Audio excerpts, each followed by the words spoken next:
আমরা রাজ্যের সম্মান, দপ্তরের সম্মান, নিজের সম্মান এবং নিজের গায়ের সম্মান সবগুলো আমরা রক্ষা করব। তার আগে আমাদের 67 ন্যাশনাল ফুটবল অ্যান্ড ভলিবল অনুষ্ঠিত হবে।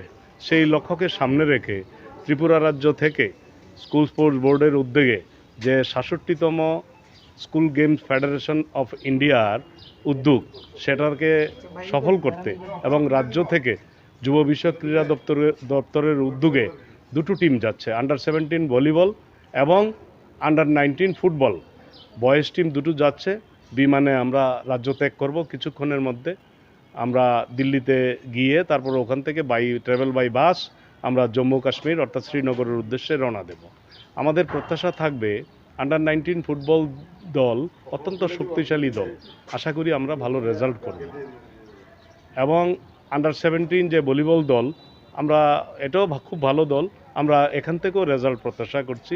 দুটো বিভাগে দুটো দল একই সঙ্গে আমরা বিমানে যাত্রা করছি, রেজাল্ট আমাদের ভালো হবে এবং রাজ্যবাসীর উদ্দেশ্যে বার্তা এটাই থাকবে, আমরা 31 থেকে যে 4 তারিখ অবধি শ্রীনগরে দুটো ম্যাচ হতে যাচ্ছে ভলিবল এবং ফুটবল, তার ভালো রেজাল্ট হবে বলে আমরা প্রত্যাশা করছি।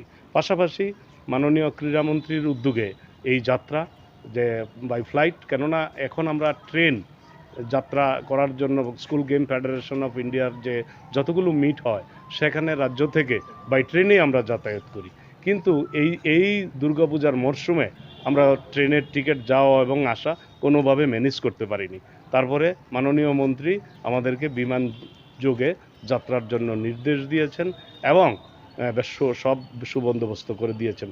তাই আমি দপ্তরের মাননীয় মন্ত্রী, তৎসঙ্গে মাননীয় অধিকর্তা এবং অন্যান্য আধিকারিকগণ, রাজ্যের বিভিন্ন ক্রীড়ামোদী মানুষ প্রত্যেককে কৃতজ্ঞতা প্রকাশ করছি এবং শুভেচ্ছা অভিনন্দন জানাচ্ছি শুভ বিজয়ার এবং আজকে কোজাগরি এবং ফোর্থকামিং যে হ্যাপি দিওয়ালি তারও আমরা শুভেচ্ছা জানাচ্ছি। ধন্যবাদ সকলকে।